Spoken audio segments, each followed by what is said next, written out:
할렐루야. 8월 24일 월요일입니다. 오늘도 날마다 기쁨 예배, 주님과 신나는 동행에 함께 하신 여러분들을 사랑하고 축복합니다. 우리 함께 사도신경으로 우리의 신앙을 고백하며 하나님께 나아갑시다. 전능하사 천지를 만드신 하나님 아버지를 내가 믿사오며 그의 아들 우리 주 예수 그리스도를 믿사오니 이는 성령으로 잉태하사 동정녀 마리아에게 나시고 본디오 빌라도에게 고난을 받으사 십자가에 못 박혀 죽으시고 장사한 지 사흘 만에 죽은 자 가운데서 다시 살아나시며 하늘에 오르사 전능하신 하나님 우편에 앉아 계시다가 저희로서 산자와 죽은 자를 심판하러 오시리라. 성령을 믿사오며 거룩한 공예와 성도가 서로 교통하는 것과 죄를 사하여 주시는 것과 몸이 다시 사는 것과 영원히 사는 것을 믿사옵나이다. 아멘. 우리 찬송가 447장 함께 부르겠습니다.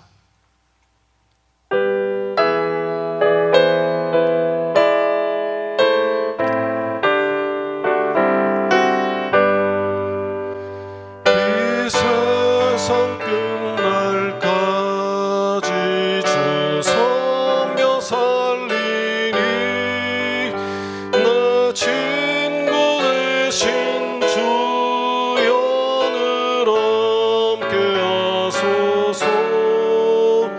주 나와 함께 하면 전쟁도 겁없고 주 나를 인도하면 늘 안심하리라. 나 주를 따를 때에 주 약속하신 것 그 영광 중에 모두 이루어 주소서. 나 주의 뒤를 따라 섬기며 살리니 그 크신 은혜 속에 날 인도하소서. 이 세상 온 것이 없네 마음을 흔들고 그 악한 원수들이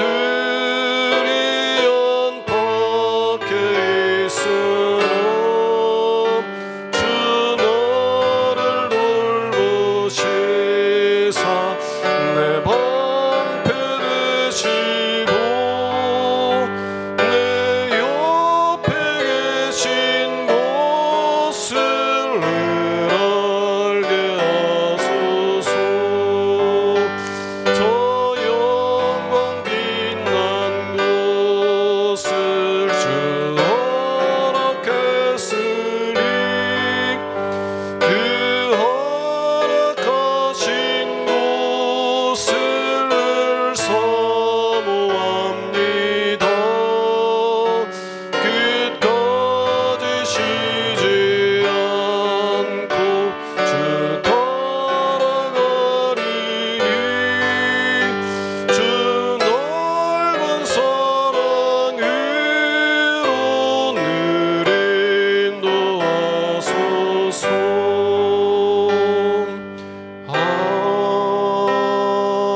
아멘.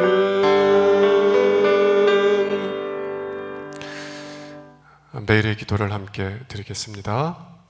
참 평강의 주님, 오늘도 새로운 하루를 주시고 복되게 하시니 감사합니다. 하늘에 속한 자, 하나님의 자녀로서의 삶을 권세로 살게 하시며 오직 하나님의 말씀을 즐거워하며 따라 살게 하심을 감사드립니다. 다윗처럼 오직 우리 주님만을 내 앞에 모시고 오직 주님만이 우리의 전부이심을 고백하는 삶이 되게 하시고 그러므로 인해 주님께서 늘 우리의 전부가 되어주심을 경험하고 누리는 삶이 되게 하옵소서. 우리의 가정과 교회를 위해 기도합니다. 일터를 위해 간구합니다. 나라와 민족들을 위해 주님의 은혜를 구합니다. 구원과 치료와 회복의 은혜를 내려주셔서 어그러진 모든 것들이 바로 세워지게 하시고 평화를 이루게 하옵소서. 이제 일상이 된 경건의 일과를 통해서 성령의 충만, 성도의 영화를 이루게 하옵소서. 주님 사랑합니다. 언제나 자기 눈동자같이 우리들을 사랑하시는 주 예수 그리스도의 이름으로 기도드립니다. 아멘. 오늘 주시는 하나님의 말씀은 로마서 13장 8절에서 14절 말씀입니다. 피차 사랑의 빛 외에는 아무에게든지 아무 빛도 지지 말라. 남을 사랑하는 자는 율법을 다 이루었느니라. 간음하지 말라, 살인하지 말라, 도둑질하지 말라, 탐내지 말라 한 것과 그 외에 다른 계명이 있을지라도 내 이웃을 내 자신과 같이 사랑하라 하신 그 말씀 가운데 다 들었느니라. 사랑은 이웃에게 악을 행하지 아니하나니 그러므로 사랑은 율법의 완성이니라. 또한 너희가 이 시기를 알거니와 자다가 깰 때가 벌써 되었으니 이는 이제 우리의 구원이 처음 믿을 때보다 가까웠음이라. 밤이 깊고 낮이 가까웠으니 그러므로 우리가 어둠의 일을 벗고 빛의 갑옷을 입자. 낮에와 같이 단정히 행하고 방탕하거나 술 취하지 말며 음란하거나 호색하지 말며 다투거나 시기하지 말고 오직 주 예수 그리스도로 옷 입고 정력을 위하여 육신의 일을 도모하지 말라. 아멘. 오늘 시간에는 모든 일에 사랑으로 행하십시오 라는 제목을 가지고 함께 은혜의 말씀을 나누길 원합니다. 여러분, 하나님의 크신 은혜와 사랑을 받고 있는 그리스도인들은 어떠한 삶을 살아야만 합니까?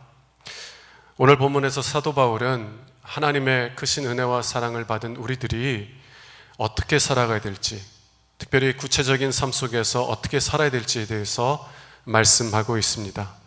이 말씀을 통해서 하나님께서 기뻐하시는 거룩한 삶을 누려가는 우리 모두가 될 수 있기를 주님의 이름으로 축원합니다. 첫 번째, 사도 바울이 말하고 있는 것은 그리스도인은 모든 일에 사랑으로 행해야만 한다라는 것입니다. 우리 본문 8절 보겠습니다. 피차 사랑의 빛 외에는 아무에게든지 아무 빛도 지지 말라. 남을 사랑하는 자는 율법을 다 이루었느니라. 피차 사랑의 빛 외에는 아무에게든지 아무 빛도 지지 말라라는 이 말씀은 우리 그리스도인들은 모든 일에 사랑으로 행해야만 한다라는 그런 뜻입니다.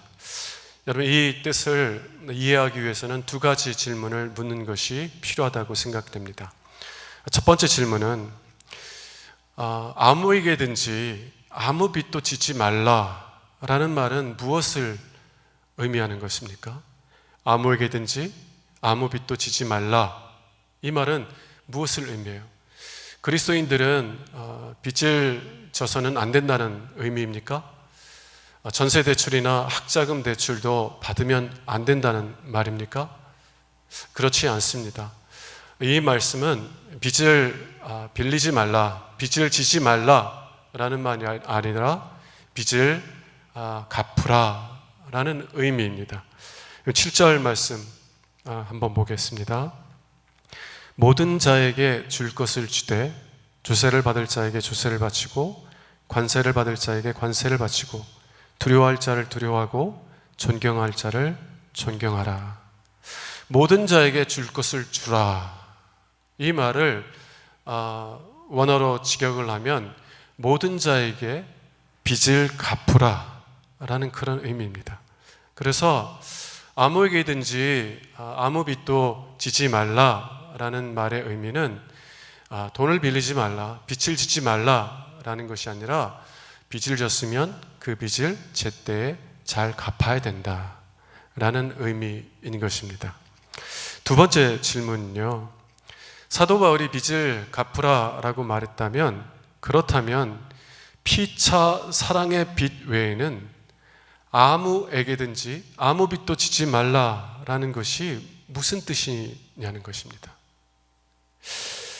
여러분, 모든 사람에게 빚진 것들을 다 갚으라라고 말하면서 사랑의 빚 외에는 이라고 말하고 있어요. 사랑의 빚은 갚지 말고 모든 것을 갚으라, 그런 뜻입니까? 아니면 사랑의 빚은 우리가 갚을 수 있는 것이 아니기 때문에 사랑의 빚만 제외하고 모든 것을 갚으라라는 의미입니까? 어떤 의미에서 사랑의 빚은 우리가 갚을 수가 없습니다. 누구에게 은혜를 입었어요. 누구에게 사랑을 받았습니다. 그럼 우리가 정말 감사한 마음에서 그 사랑에 보답하게 돼요. 그런데 그 사랑에 몇 번을 보답해도 우리 마음엔 여전히 그 사랑에 대한 감사한 마음이 있어요. 여전히 사랑에 빚졌다라고 하는 그런 마음을 갖게 된다는 것입니다. 그래서 사랑을 우리가 갚을 수 없다고 하는 것이 사실이에요. 그래서 모든 것을 다 갚되 사랑의 빚은 갚을 수 없으니까 사랑의 빚을 제외하고 모든 것을 다 갚아라 라고 해석될 수 있다는 것입니다. 근데 이 해석에 작은 문제가 하나가 있어요. 왜냐하면 사도 바울은 7절에서 이렇게 말하고 있기 때문에 그렇습니다. 모든 자에게 줄 것을 주되 존경할 자를 존경하라. 존경할 자를 존경하라. 무슨 말이냐면 너희가 존경의 빚을 졌다면 그 존경의 빚을 존경으로 갚으라는 거예요. 그런데 이 존경이라는 것도 사랑과 마찬가지로 갚을 수 있는 빚이 아닙니다. 여러분, 우리 자녀들이 부모의 은혜와 사랑을 깨닫게 되었어요. 그래서 부모님을 존경하고 공경합니다. 그 고마운 마음을 갚아요. 효도로서 갚아요. 그런데 몇 번을 갚아야지 그 존경의 빚을 다 갚을 수 있어요? 36개월 할부로 갚으면 갚을 수 있습니까? 아니요. 갚아도 존경하는 마음은 여전히 가지고 있고 공경하는 마음은 여전히 갖게 된다는 것입니다. 그래서 8절에 사랑의 빚 외에는 아무에게든지 아무것도 빚지지 말라라는 말이 사랑의 빚은 우리가 갚을 수 없으니까 그 갚을 수 없는 것을 제외하고는 모든 빚을 갚으라라고 말하기가 어렵다라는 말입니다. 여러분, 그러면 바울은 무엇을 의미하고 있는 것입니까? 로마서 12장 10절에서 우리는 힌트를 얻을 수 있습니다. 로마서 12장 10절을 한번 보도록 하겠습니다. 형제를 사랑하여 서로 우애하고 존경하기를 서로 먼저 하며. 형제를 사랑하여 서로 우애하고 존경하기를 서로 먼저 하라. 이 말씀은 사랑과 존경이 연결되어 있다는 것입니다. 다시 말하면 우리가 누군가를 사랑하면 그 사랑이 존경으로 표현된다는 것이에요. 존경은 사랑을 표현하는 한 방법이라는 것입니다. 그래서 피차 사랑의 빚 외에 아무에게든지 아무 빚도 지지 말라라는 말씀은 갚아야 될 모든 것을 갚되 사랑의 마음으로 갚아라. 그 빚을 갚는 것이 사랑의 표현이 되게 하라. 다른 말로 여러분의 모든 행동들이 사랑의 행동이 되게 하라라는 그런 뜻입니다. 여러분, 세금을 내야 됩니까? 여러분이 세금을 낼 때 정말 억울한 마음으로, 짜증내는 마음으로 낼 때가 있지 않습니까? 아니, 내가 왜 이렇게 많은 세금을 내야 돼? 내가 아는 사람은 세금 나보다 조금 내는데 나는 왜 이렇게 많이 내야 돼? 억울한 거예요? 우울한 거예요? 화가 나는 거예요? 이런 마음으로 내는 것이 아니라 사랑의 표현이 되도록 사랑으로 행하라라는 것입니다.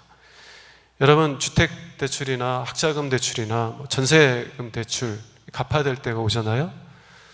여러분이 갚지 않으면 안 되니까, 갚지 않으면 문제가 생기니까 어쩔 수 없이 억지로 내지 말라는 것입니다.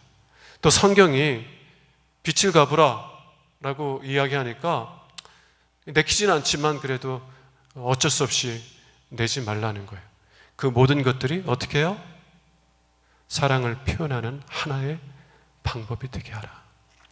권위에 있는 사람들, 요즘 우리가 뽑은 대통령도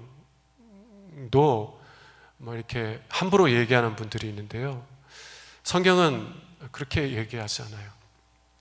권세자들에게 복종하라라고 하고 두려워할 자를 마땅히 두려워하라라고 말합니다.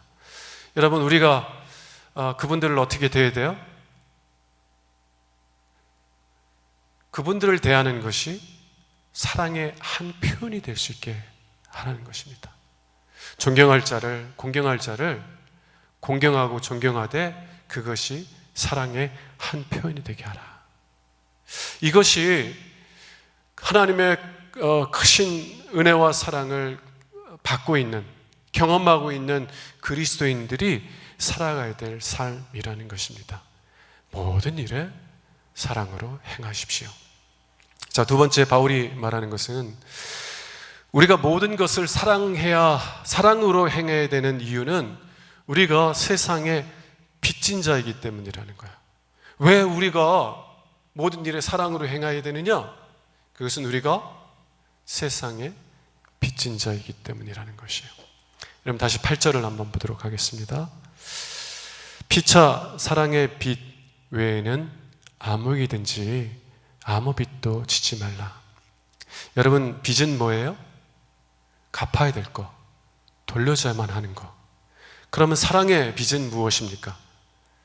사랑으로 갚아야 되는 것, 사랑으로 돌려줘야만 되는 것, 그것이 사랑의 빚이고요. 또 우리가 이 사랑의 빚진 자라고 말하는 것이에요. 왜 우리가 모든 일에 모든 사람에게 사랑으로 행해야 되느냐? 그것은 우리가 세상에게, 사람들에게 사랑의 빚진 자이기 때문이다 라는 것입니다. 근데 이 말씀이 이해하기가 어려워요. 왜냐하면 여러분, 우리에게서 세금을 걷는 사람들, 여러분 아세요? 전혀 모르는 사람들이에요. 그리고 우리가 모를 뿐만 아니라 우리에게 유익한 것을 준 것도 없어요. 근데 우리가 어떻게 그 사람들에게 사랑의 빚진 자라고 말하면서 그 사람들에게 사랑으로 행합니까? 이해가 잘 안 됩니다. 로마서 1장 14절을 함께 보도록 하겠습니다. 헬라인이나 야만인이나 지혜 있는 자나 어리석은 자에게 다 내가 빚진 자라. 헬라인이나 야만인이나 지혜 있는 자나 어리석은 자에게 다 내가 빚진 자라. 다시 말하면 세상 모든 사람들에게 다 내가 빚진 자라는 거예요. 여러분, 바울은 대부분의 사람들을 만나지도 못했어요. 그리고 그 사람들이 바울에게 정말 고마워할 수 있는 어떤 것을 주었습니까? 아니에요. 오히려 바울에게 바울을 핍박하고 멸시하였어요. 그런데 왜 사도 바울은 그들에게 나는 그들에게 빚진 자다 라고 말하며 복음으로 그 사랑의 빚을 갚았습니까? 그 답은 로마서 1장 5절에서 찾아볼 수 있는데요, 로마서 1장 5절을 함께 보도록 하겠습니다. 주 예수 그리스도로 말미암아 우리가 은혜와 사도의 직분을 받아. 주 예수 그리스도로 말미암아 우리가 은혜와 사도의 직분을 받아. 바울은 어떤 것을 받았다는 거예요.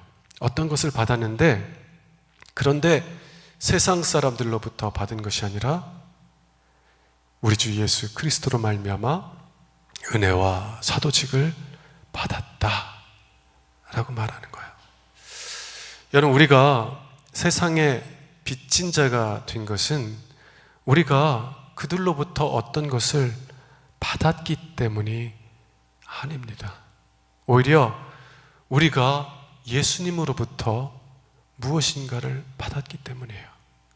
우리가 죄인 되었을 때, 다시 말하면 우리가 하나님의 은혜와 사랑을 받을 자격이 전혀 없을 때에 예수님께서는 우리 죄를 용서하시고 우리를 구속하시고 우리를 하나님의 자녀 삼으시고 또 우리와 함께 하셔서 우리를 하나님의 아들 예수 그리스도 닮은 사람들로 세워가시고 우리를 영원한 영광으로 인도하시기 위해서 우리를 위하여 당신의 생명을 십자가의 저주에 내어주셨습니다.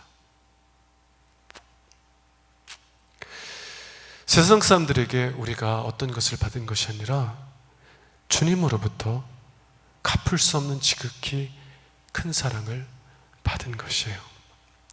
그런데 이 사랑을 우리는 갚을 수가 없습니다. 왜냐하면 이 사랑이 지극히 크기 때문만이 아니라 이 사랑을 갚으려 하면 갚을수록 더 큰 사랑의 빚을 지게 되기 때문에 그래요. 여러분, 우리가 하나님의 사랑을 깨닫게 되는 것은 무엇 때문입니까? 우리가 지혜롭기 때문이에요? 아니요. 하나님께서 은혜를 주시기 때문입니다.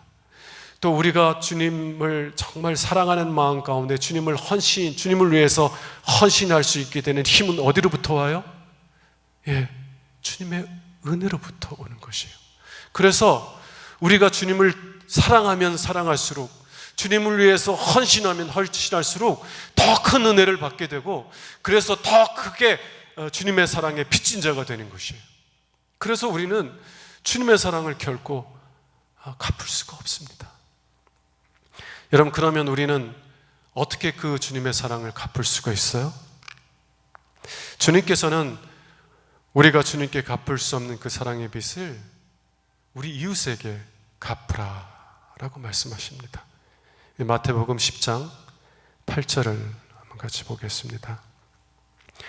병든 자를 고치며 죽은 자를 살리며 나병 환자를 깨끗하게 하며 귀신을 쫓아내되 너희가 거저 받았으니 거저 주라.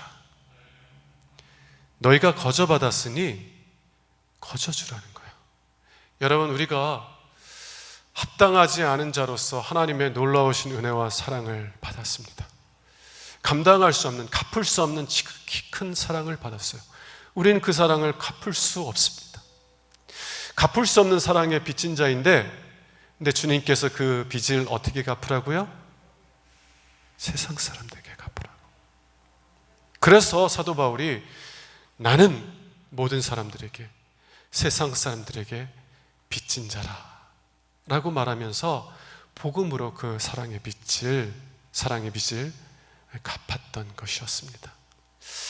사랑하는 여러분, 하나님의 크신 은혜와 사랑을 받은 우리들은 이 세상 속에서 매일매일의 구체적인 삶 속에서 어떻게 살아가야 돼요?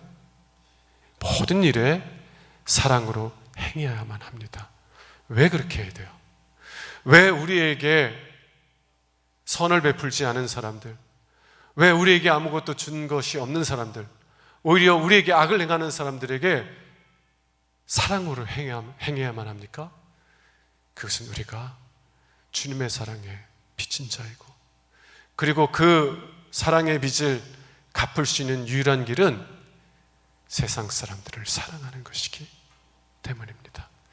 여러분, 오늘도 주님의 사랑에 빚진 자로서 모든 일에 사랑으로 행하는 여러분과 제가 될 수 있기를 주님의 이름으로 축원합니다. 기도하겠습니다. 주님의 은혜를 받을 자격이 없는 이 죄인들에게 주님께서는 당신의 생명을 내어주셨습니다. 그 큰 사랑의 빚을 진 자로서 이 세상을 사랑으로 섬기는 삶을 살아갈 수 있는 은혜를 허락하여 주시옵소서. 우리 주 예수 그리스도 이름으로 기도합니다. 아멘. 이제는 우리의 구세주가 되시며 대속자가 되시는 예수 그리스도의 구속의 은혜와 아버지 하나님의 사랑과 성령님의 교통하시는 은총이 오늘도 함께 예배하는 유신의 모든 권속들 위에 영원토록 함께 하시기를 간절히 축원하옵나이다. 아멘.